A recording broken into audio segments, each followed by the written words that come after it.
Bismillahirrahmanirrahim. Assalamualaikum warahmatullahi wabarakatuh. Alhamdulillahi ala ihsanih wa syukru lahu ala taufiqihi wa amtinanih. Asyhadu an la ilaha illallah wahdahu la syarika lahu ta'ziman li sya'nih. Wa asyhadu anna Muhammadan abduhu wa rasuluhu da'ila ridwanih. Allahumma salli alaihi wa ala alihi wa ashabihi wa ikhwanih. Rekan-rekan yang dirahmati Allah Subhanahu wa taala, ikhwan dan akhwat terutama yang di Jepang ya. Di Yokohama dan juga kota-kota yang lainnya. Alhamdulillah pada kesempatan kali ini kita bisa dikumpulkan oleh Allah Subhanahu wa taala dalam rangka untuk saling menasihati, saling mengingatkan.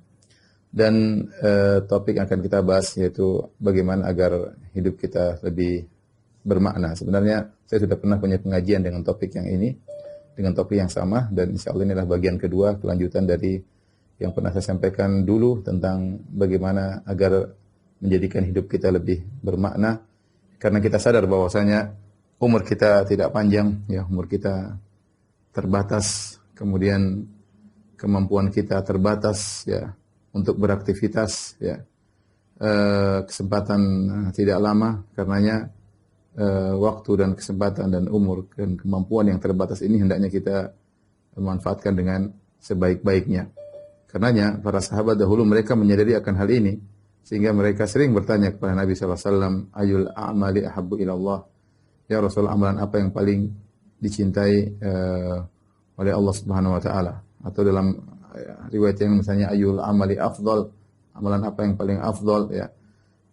Intinya mereka berlomba-lomba mencari yang terbaik yang bisa mereka lakukan. Ini semua karena mereka sadar hidup hanya terbatas, usia terbatas, dan kemampuan juga sangat terbatas ya. Karenanya pada kesempatan kali ini kita akan sampaikan poin-poin yang mungkin bisa kita jalani dalam kehidupan kita sehari-hari sehingga kehidupan kita bisa lebih bermakna. Saya akan sampaikan poin-poin tersebut ya. Mudah-mudahan bermanfaat bagi saya pribadi dan juga bagi kawan-kawan sekalian ya. Di antaranya sebagiannya saya baca dari sebagian buku-buku yang ditulis oleh para ulama, sebagiannya dari pengalaman hidup yang pernah kita jalani ya. Semoga ini share maklumat atau wawasan yang bermanfaat. Yang pertama, ikhwan dan akhwat yang dirahmati Allah Subhanahu wa taala, agar kehidupan kita lebih bermakna, jangan lupa senantiasa kita niatkan kehidupan kita untuk akhirat. Ini kalau selalu ada dalam hati kita, bahwasanya saya melakukan ini untuk Allah, saya melakukan itu untuk akhiratku ya. Semuanya kita kerjakan untuk akhirat, maka insya Allah semuanya bernilai pahala di sisi Allah Subhanahu wa taala. Ya. Karena di antara penyesalan yang diucapkan oleh seorang di hari kiamat kelak ya, yaqulu ya laitani qaddamtu li hayati ya. Waji'a yawma idzin bi jahannam yawma idz yatadhakkaru insan wa anna lahu dzikra yaqulu ya laitani qaddamtu li hayati. Ketika neraka jahanam dihadirkan pada hari kiamat kelak, maka manusia ingat semua apa yang dia pernah kerjakan. Yawma yatadhakkaru insan, maka manusia akan ingat ya. Kemudian wa anna lahu dzikra, maka percuma dia ingat itu semua karena sudah lewat waktunya dan dia hanya bisa menyesal. Dia mengatakan yaqulu ya laitani qaddamtu li hayati. Seandainya dulu saya di dunia, saya melakukan amal soleh untuk kehidupanku di akhirat. Ya. Jadi qaddamtu yaitu saya lakukan, seandainya dulu di dunia saya melakukan amal soleh untuk kehidupanku yang sungguhnya di akhirat. Karena kehidupan sungguhnya adalah kehidupan akhirat. Wa innal akhirata lahiyal hayawan. Ya. Sungguhnya kehidupan akhirat itulah kehidupan yang sesungguhnya. Ya. Nabi SAW pernah berkata, labbaik Allahumma la aisha illa aishul akhirah. Farhamil ansara wal muhajirah. Ya Allah, tidak ada kehidupan yang sungguhnya kecuali kehidupan akhirat. Maka seorang berusaha dalam segala aktivitasnya, bahkan aktivitas kecil yang mungkin menurut dia sepele, sikap dia terhadap anaknya, terhadap istrinya, terhadap suaminya, kerjaannya di kantor, semuanya diniatkan untuk akhirat.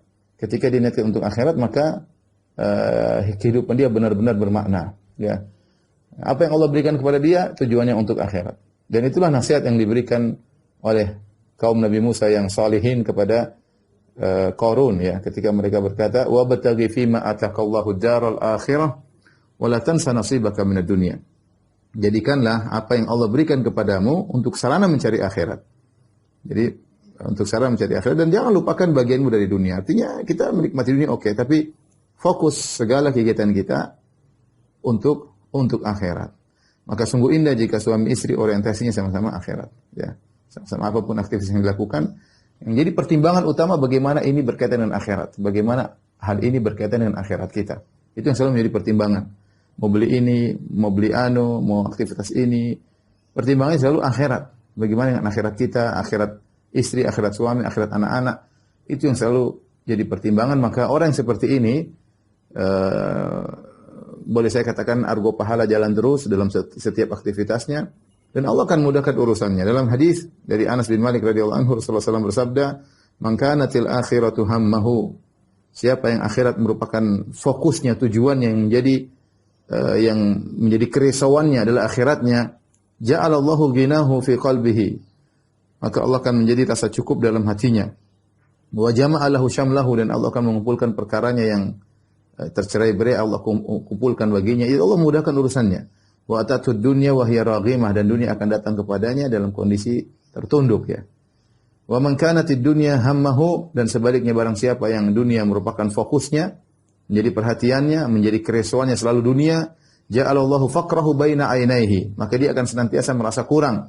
Kefakiran selalu berada di hadapan kedua matanya, ya, tidak lepas dari kedua mata, selalu dia lihat kefakiran di hadapannya. Kenapa? Karena orang sendiri meskipun dia miliarder, meskipun dia triliuner, tapi kalau dia orientasinya dunia selalu tidak akan pernah merasa puas. Kefakiran di hadapan matanya selalu, ya. Wa farraqa alaihi syamlahu, dan urusannya akan tercerai-berai. Banyak urusan ini, belum selesai sana, belum selesai sini. Urusan dengan istrinya, urusan dengan anaknya, urusan dengan orang tuanya, banyak urusan tercerai-berai. Ya. Walam ya'tihi minad dunya illa ma qaddara lahu, dan tidak akan datang dunia kepadanya kecuali yang telah Allah takdirkan bagi dia. Ini hadis sangat agung yang mengajari kita untuk menjadikan menjadikan akhirat sebagai orientasi kita. Ya. Ajar istri kita, diri kita, ingatkan anak-anak, bahwasanya sedikit-sedikit kita bilang akhirat bagaimana, nanti di surga bagaimana di akhirat. Nah, tadi saya katakan penyesalan yang besar setiap orang, bahkan Ibnu Katsir memandang itu penyesalan diucapkan oleh semua orang, bahkan orang yang beriman juga mungkin menyesal karena kurang ibadahnya ketika di dunia, ya. Ya, yaqulu ya laitani qaddamtu li hayati, ya. Seandainya dulu saya melakukan, ya, untuk kehidupan di akhirat. Ya, orientasi kita harusnya akhirat. Apa yang kita lakukan semuanya pertimbangan akhirat. Itulah yang disebut dengan zuhud yang sesungguhnya, ya, karena zuhud adalah meninggalkan perkara yang tidak bermanfaat di akhirat. Meninggalkan perkara yang tidak bermanfaat di akhirat namanya zuhud. Ya, artinya berarti melakukan perkara yang bermanfaat di akhirat. Orang yang zuhud, orang yang selalu akhirat. Ketika dia ingin melakukan sesuatu, dia pikir ini ada manfaatnya nggak di akhirat? Nggak usah. Ada manfaatnya, kerjain. Itulah zuhud yang sesungguhnya. Maka ikhwan dan akhwat yang dirahmati Allah Subhanahu wa taala, poin yang paling penting yang pertama, kalau kita ingin hidup kita bermakna, agar seluruh waktu kita bermanfaat, ya, seluruh kegiatan kita berfaedah, maka jadikanlah orientasi selalu akhirat. Apapun yang kita lakukan, pertimbangannya selalu akhirat. Ini bagaimana di akhirat? Saya berteman dengan dia, ada nggak manfaat di akhirat? Saya jalan-jalan sama istri, ada nggak manfaat di akhirat untuk memudahkan? Pikir, saya belikan anak-anak mainan, ada nggak manfaat? Ada, biar mereka termotivasi, mungkin habis mengaji apa segala, mungkin pingin hiburan, ya sudah belikan aja. Jadi semua orientasinya akhirat. Dengan demikian kita akan nyaman, kita akan dimudahkan urusan oleh Allah Subhanahu wa taala, ya. Dan ini berusaha kompak antara suami dengan istri. Baik, yang berikutnya agar kehidupan kita bermakna, ya, lebih bermakna, sederhana, rutinkan ibadah harian dalam kehidupan kita sehari-hari. Karena kita ketika berbicara tentang kehidupan bermakna, kita nggak butuh banyak teori, tapi kita butuh praktek. Praktek sederhana, Anda punya kegiatan ibadah, rutinitas, kerjakan, ya. Sederhana seperti pagi petang jangan lupa zikir pagi petang. Laki-laki jangan lupa sholat berjamaah misalnya, kalau memang tidak ada uzur, ya. Kemudian jangan lupa baca Quran meskipun hanya selembar dua lembar, tapi rutin kerjakan. Kalau ada rezeki jangan lupa sedekah, ya, meskipun tidak banyak, ya. Jangan lupa sisihkan waktu untuk bersilaturahmi, ya. Ada waktu tas pekan sekali, entah kapan, paling minimal paling tidak nelpon orang tua kalau memang jauh, ya, misalnya tempat jauh jangan lupa telepon orang tua, ya, telepon tanya kabar-kabar kakak dan adik misalnya, rutin. Kita punya kegiatan rutinitas ya. Jangan lupa bangun sholat malam meskipun hanya 3 rakaat ya. Seperti itu ya. Kita punya kegiatan rutinitas. Sisanya kita mungkin kegiatan duniawi, kerja sana, kerja sini ya. Tapi itu yang harus kita jaga rutinitas tersebut ya. Ya, kita nggak pingin terlalu banyak muluk-muluk bicara tentang ini, bicara tentang proyek akhirat kemudian sampai miliar-miliar ternyata nggak ada penerapan. Yang kita punya sekarang yang bisa kita lakukan. Ya, yang bisa kita lakukan. Sungguh indah seorang mukmin kemudian setiap pada subuh dia baca Quran misalnya. Ya. Ada sebagian ikhwan seperti itu. Afan, Ustaz saya kemarin tidak bisa jawab kenapa lagi baca Quran. Jadwal baca Quran, masya Allah. Dia punya jadwal baca Quran. Terserah masih ada yang jadwal baca Quran setelah subuh, ada yang jadwal baca Quran menjelang tidur. Tapi dia punya jadwal, ya. Dia punya jadwal yang dia rutinkan ibadah tersebut. Ya, dengan rutinitas ibadah tersebut kita selalu dekat dengan Allah Subhanahu wa taala, ya. Karena Allah sumber kebahagiaan kita, Allah yang buat hidup kita bisa bermakna, yang menentukan nasib kita, yang menentukan masa depan kita, semuanya Allah Subhanahu wa taala. Ya, maka saya ingatkan pada diri saya pribadi, kawan-kawan yang mungkin punya masing-masing punya sibuk kerjaan sendiri-sendiri, jangan lupa rutinitas harian jangan kita tinggalkan, apapun yang terjadi, ya. Apapun yang terjadi, jangan lupa zikir pagi petang, jangan sampai kita tinggalkan. Itu penyelamat kita, ya. Di sisinya doa-doa begitu indah, ya. Kemudian jangan lupa baca Quran, jangan lupa zikir, ya. Jangan lupa sholat malam, jangan lupa silaturahmi, ya. Rutinitas yang kita lakukan, insya Allah itu menjadikan hidup kita lebih bermakna. Kemudian di antara hal yang menjadikan hidup kita lebih bermakna, ya. Latih diri kita untuk melakukan semuanya ikhlas karena Allah Subhanahu wa taala. Melakukan semuanya ikhlas karena Allah. Kita terkadang merasa diri kita ikhlas tapi ternyata kita tidak ikhlas. Hal itu bisa ketahuan kapan? Tatkala kita berbuat baik sama orang, ternyata orang tersebut mensikapi kita dengan sikap yang kurang menyenangkan, lantas kita marah, ya. Ini berarti keikhlasan kita mungkin sudah ada ikhlas tapi tidak kurang sempurna, ya. Ketika kita tahu ikhlas kita sempurna, yaitu atau baik, lebih baik daripada yang tadi, yaitu kita melakukan suatu, kalau ternyata dia tidak berterima kasih kepada kita, bahkan mungkin dia tidak menghargai kita, enggak ada masalah. Dan saya melakukannya karena Allah. Lihatlah bagaimana syiar kaum mukminin, innama nut'imukum liwajhillah, la nuridu minkum jazaa'an wala syukura. Ya. Wa yut'imuna ta'ama ala hubbihi miskinan wa yatiman wa asira, innama nut'imukum liwajhillah, la nuridu minkum jazaa'an wala syukura. Mereka memberikan makanan yang mereka sukai, ya. Jadi bukan, ini kita bicara tentang orang-orang dipuji oleh Allah, Allah abadikan dalam Al-Quran. Sekelompok orang yang mereka wa yut'imuna ta'ama ala hubbihi, mereka memberikan makanan yang mereka suka dengan makanan tersebut. Bukan jadi berikan makanan sisa. Bahkan mereka suka dengan makanan tersebut dan mereka berikan, ya. Seperti dipraktikkan oleh sebagian sahabat ketika mereka dalam tawanan perang Badar, para sahabat menerapkan ayat ini. Jadi mereka dapat roti, kemudian tawanan yang notabene-nya non-muslim kafir, korma. Maka dia kasih roti kepada tawanan tersebut. Padahal roti makanan yang favorit di zaman tersebut. Jadi daripada makan korma yang tidak diolah apa-apa. Sehingga sang tawanan merasa malu. Bagaimana yang menawan makan korma sementara dia makan roti. Sementara dia makan roti dipraktikkan oleh para sahabat. Wa yut'imuna at-ta'ama ala hubbihi, dia memberikan makanan yang dia sukai, bukan makanan yang tidak sukai.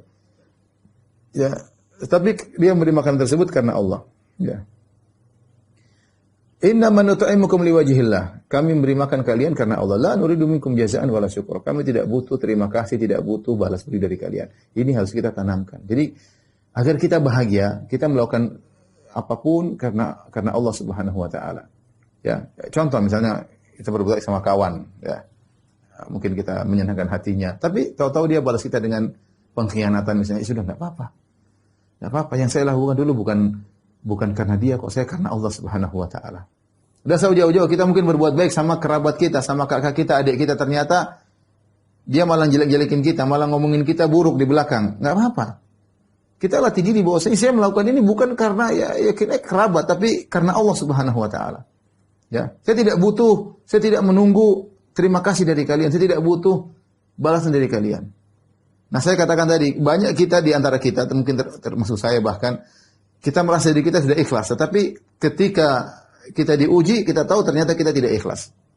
Jadi tadi kita bantu orang atau kita berbuat baik sama orang, kemudian orang tersebut ternyata membalas kita dengan keburukan, kita marah, kita ngamuk, seakan-akan kita bilang, mana kebaikan saya selama ini? Nah, itu sudah, jangan seperti itu. Jangan seperti itu ya. Makanya saya pernah menyampaikan, bisa jadi kau berbuat baik sama orang lain, ternyata orang lain tersebut, bahkan mungkin kerabat, mau berbuat buruk sama engkau, ya, agar Allah ingin pahalamu murni, 100% ikhlas karena Allah Subhanahu wa taala. Kau terbiasa seperti itu. Jadi dalam melakukan kebajikan, niatkan karena Allah Subhanahu wa taala. Karena kalau kita mencari balasan dari orang, kita akan capek dan letih. Perlu pengakuan orang, perlu penghargaan orang lain, perlu balasan orang lain. Sampai kapan kita mau begitu?